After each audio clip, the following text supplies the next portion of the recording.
Hello എല്ലാവർക്കും ഗീതാ ഗോവിന്ദത്തിൻ്റെ ഇന്നത്തെ എപ്പിസോഡിലേക്ക് സ്വാഗതം. അപ്പോൾ ഇന്നത്തെ എപ്പിസോഡിൽ ഗോവിന്ദനും അതുപോലെ തന്നെ രഞ്ജുവും ഒക്കെ കുടിച്ച് അർമാദിക്കുകയാണ് കേട്ടോ. കുടി കഴിഞ്ഞ രഞ്ജു ഗോവിന്ദൻ്റെ അടുത്തേക്ക് ചേർന്ന് ഡാൻസൊക്കെ ചെയ്യാൻ വരുമ്പോഴത്തേക്കും ഗീതു തള്ളി മാറ്റുകയാണ് കേട്ടോ. എന്ന് പറഞ്ഞുകൊണ്ട് തള്ളി മാറ്റി ഗീതു അവിടെ നിൽക്കുകയാണ്.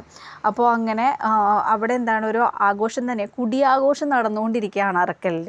അപ്പോൾ ഇതൊക്കെ കണ്ടിട്ട് രാധികാമ്മയ്ക്ക് ഒട്ടും ഇഷ്ടാവുന്നില്ല. രാധികാമ്മ വിചാരിക്കുന്നത് മുഴുവൻ വരുൺ പുറത്തായതിൻ്റെ സന്തോഷമാണെന്നാണ് അവർ കരുതുന്നത്.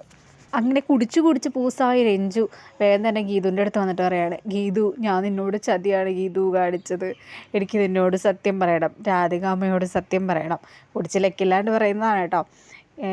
ഇത് കേട്ട ഉടനെ ഗോവിന്ദ് പറയാണ്, ദൈവമേ ഇവളെങ്ങാനെല്ലാം തുറന്നു പറയോ, രഞ്ജു എന്ത് പറയാനുണ്ടെങ്കിലും നാളെ പറയാമെന്ന് പറയാണ്. അപ്പോഴത്തേക്കും ഗീതു പറയാണ്, നീ എന്താണെന്ന് വെച്ചാൽ പറയുമെന്ന് പറയാണ്. ഗീതുവിന് ക്യൂരിയോസിറ്റി. അപ്പോഴത്തേക്കും രഞ്ജു പറയണം, അത് പിന്നെ ഞാൻ നിന്നോട് ഒരുപാട് തെറ്റ് ചെയ്തു, ഞാൻ ആരാണെന്ന് അറിയണ്ടേന്ന് ചോദിക്കുകയാണ്. അപ്പോഴത്തേക്കും പോവാൻ പോയ രാധികാമ്മ വരെ തിരിഞ്ഞ് നിൽക്കുകയാണ്. അതേസമയം തന്നെ നമ്മുടെ ഗോവിന്ദനാകെ ടെൻഷനായി, ഇനി എങ്ങാനും ഇവളിതൊന്ന് തുറന്നു പറയുമോ. അപ്പോഴത്തേക്കും മഹേഷ് ചോദിക്കുകയാണ്, ഇവളെന്തി കാണിക്കുന്നതെന്ന് ചോദിക്കുകയാണ് കേട്ടോ ഗോവിന്ദനോട്. അപ്പോഴത്തേക്കും രഞ്ജു ചോദിക്കുകയാണ്, രാധികാമ്മേ ഞാനിവിടെ വരുന്നത് എന്തിനാണെന്ന് അറിയുമോ ചോദിക്കുകയാണ് കേട്ടോ. അപ്പോഴത്തേക്കും രാധികാമ്മ ഇങ്ങനെ നിൽക്കുകയാണ്. വേഗം തന്നെ ഗീതു ഇടപെടുകയാണ്. ഗീതു വന്നിട്ട് പറഞ്ഞാൽ, രഞ്ജു ഇപ്പം നീ ഒന്നും പറയണ്ട, നീ ഇപ്പോൾ പറയാൻ പറ്റിയ കണ്ടീഷനല്ല, നീ വാവാന്ന് പറഞ്ഞുകൊണ്ട് വിളിച്ചുകൊണ്ട് പോവുകയാണ്. എന്നിട്ട് നൈസായിട്ട് രഞ്ജുവിനെ റൂമിലാക്കിയിട്ട് ഗീത് ചോദിച്ചറിയാൻ നോക്കുക, ഇവളാരാണ് എന്താണെന്നൊക്കെ. അപ്പോൾ ചോദിക്കുന്നതിൻ്റെ ഇടയിൽ ഇവളൊക്കെ കരയാൻ തുടങ്ങാൻ കേട്ടോ രഞ്ജു. അപ്പോഴത്തേക്കും ഗീതു പറയണം, അയ്യോ കരയണ്ട, നീ എന്ത് പറഞ്ഞാലും അത് ഞാൻ ഉൾക്കൊള്ളാൻ തയ്യാറാണെന്ന് പറയണം കേട്ടോ ഗീതു. അപ്പോഴേക്കും രഞ്ജു പറയാണ്, ഞാൻ ആരാണെന്ന് നിന്നോട് എന്തായാലും പറയും ഗീതു, നിന്നെ കാണുമ്പോൾ എനിക്ക് സങ്കടം വരുന്നു ഗീതു എന്ന് പറയണം. അപ്പോഴത്തേക്കും ഗീതു പറയണം, നീ എന്ത് പറഞ്ഞാലും ഞാനത് ഉൾക്കൊള്ളാൻ റെഡിയായിട്ട് നിൽക്കുക, നീ ആരാന്ന് പറയാണ്. ഞാൻ ആരാണ് ഗോവിന്ദേട്ടൻ്റെന്ന് അറിഞ്ഞാൽ നീ ഞെട്ടും എന്ന് പറയാണ്. അപ്പോഴത്തേക്കും ഗീതു പറയുക, അത് സാരമില്ല, നീ ആരാണെങ്കിലും നീ പറ എന്ന് പറയാൻ കേട്ടോ. അങ്ങനെ ഗോവിന്ദൻ ഞാൻ ആരാണെന്ന് പറയാമെന്നും പറഞ്ഞുകൊണ്ടങ്ങ് തുടങ്ങുകയല്ല. അവിടത്തേക്ക് നമ്മുടെ ഗോവിന്ദൻ വരികയാണ്. വേഗം തന്നെ രഞ്ജു എന്ന് പറഞ്ഞ് വിളിക്കുകയാണ്. അതോടുകൂടി രഞ്ജുവിന് പറയാൻ പറ്റുന്നില്ല. ഗീതു ആണെങ്കിൽ ഭയങ്കര ക്യൂരിയോസിറ്റിയോടുകൂടി നിൽക്കുകയാണ്. ഗീതു പ്രതീക്ഷിക്കുന്ന വേറെ കാര്യങ്ങളാണല്ലോ. അപ്പോഴത്തേക്കും ഗോവിന്ദൻ പറയുകയാണ്, വാ കിടക്കാറായി, റൂമിലേക്ക് പോകാമെന്ന് പറയുകയാണ്. അപ്പോഴത്തേക്കും ഗീതു പറയുകയാണ്, അവൾക്ക് എന്താ പറയാനുള്ളതെന്ന് വെച്ചാൽ പറഞ്ഞിട്ട് പോട്ടെ എന്ന് പറയുകയാണ്.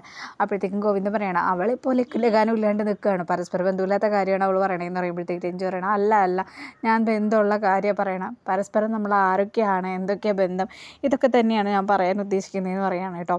അപ്പോഴത്തേക്കും ഗീതു പറയണം, അവൾ പറയട്ടെ എന്ന് പറയുമ്പോഴത്തേക്കും ഗോവിന്ദൻ പറയണം, അവൾ പറയണ്ട, അവൾക്ക് ഇപ്പം തന്നെ ബോധമില്ല, ഇനി പറയണ്ടെന്ന് പറയാണ് കേട്ടോ. അപ്പോഴത്തേക്കും രഞ്ജു പറയുകയാണ്, ഇല്ല ഞാൻ പറയും, ഞാൻ ആ രഹസ്യം പറഞ്ഞ് ഞെട്ടിപ്പിക്കട്ടെ എന്ന് രഞ്ജു പറയണം കേട്ടോ. അങ്ങനെ ഒരു കണക്കിന് ഗോവിന്ദൻ രഞ്ജുവിനെ റൂമിൽ നിന്ന് കൊണ്ടുപോവാണ് കേട്ടോ. അപ്പോഴത്തേക്കും ഗീതുവിൻ്റെ പ്ലാനൊന്നും നടന്നില്ലല്ലോ. ഗീതുവിനെ കൊണ്ട് ദേഷ്യം വരെയാണ്. അവളെ കൊണ്ട് സത്യമൊന്നും പറയാതിരിക്കാൻ, ഞാൻ അറിയാതിരിക്കാൻ വേണ്ടി തന്നെയാണ് ഗോവിന്ദേട്ടൻ കൂട്ടിക്കൊണ്ടുപോയത് എന്നുള്ള ഭാവത്തിലാണ് ഗീതു നിൽക്കുന്നത്.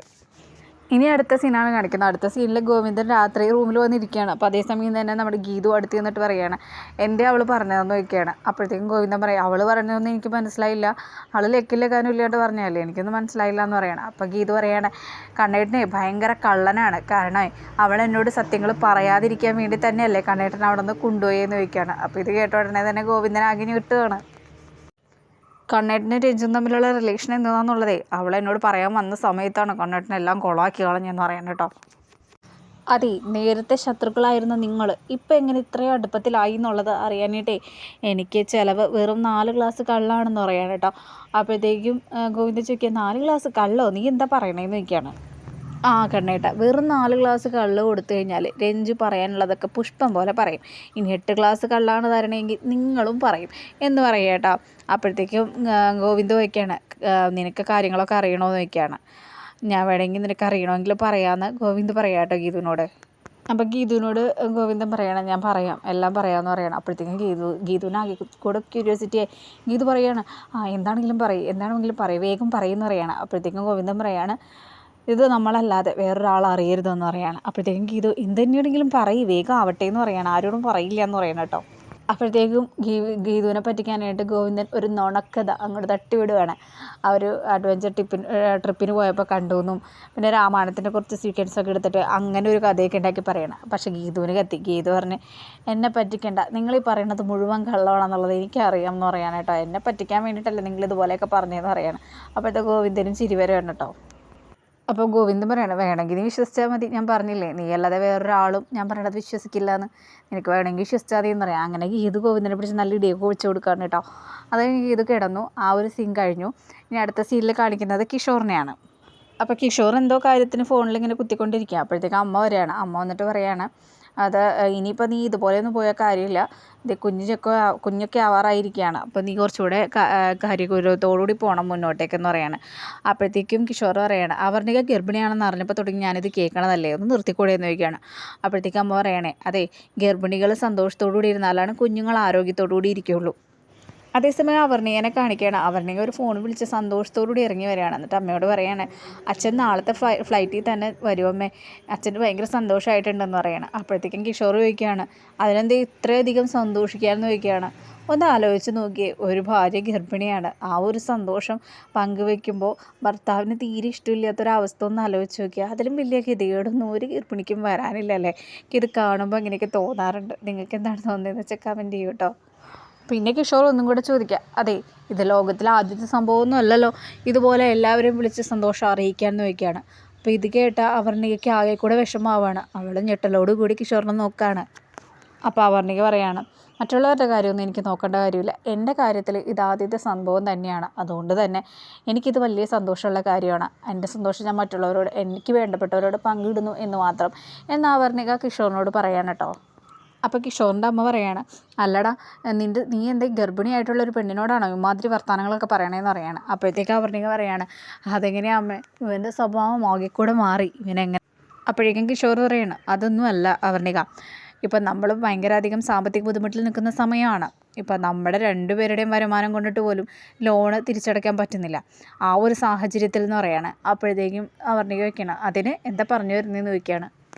അല്ല അവർണിക, ഹോസ്പിറ്റൽ ചെലവിന് ആവശ്യമായിട്ടുള്ള പൈസ പോലും ഇപ്പോഴത്തെ സാഹചര്യത്തിൽ നമ്മുടെ കയ്യിലെടുക്കാനില്ല.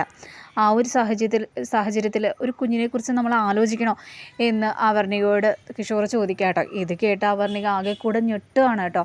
അങ്ങനൊരു അവസ്ഥ ഒന്ന് ആലോചിച്ച് നോക്കിയേ, പ്രഗ്നൻ്റ് ആണെന്ന ആ ഒരു സന്തോഷത്തിലിരിക്കുന്ന ഒരു പെൺകുട്ടിയോട് അത് വേണ്ട എന്ന് പറയുമ്പോൾ ഉണ്ടാവുന്നവരുടെ ഒരു മാനസികാവസ്ഥ അല്ലേ, എന്തൊരു അവസ്ഥ അത് ആയിരിക്കും അത് അവളുടെ ഭർത്താവ് തന്നെ അങ്ങനെ പറയുമ്പോൾ അവൾക്ക് ഒരിക്കലും ഉൾക്കൊള്ളാൻ പറ്റില്ല.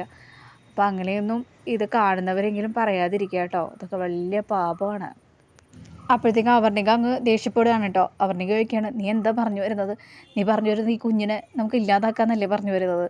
നിനക്കറിയോ, പിച്ചക്കാർ വരെ അമ്മയാവാറുണ്ട്, അവരൊന്നും നോട്ടുകെട്ടുകൾ അടുക്കി വെച്ചിട്ടല്ല പ്രസവിക്കുന്നത് എന്ന് പറയാൻ കേട്ടോ.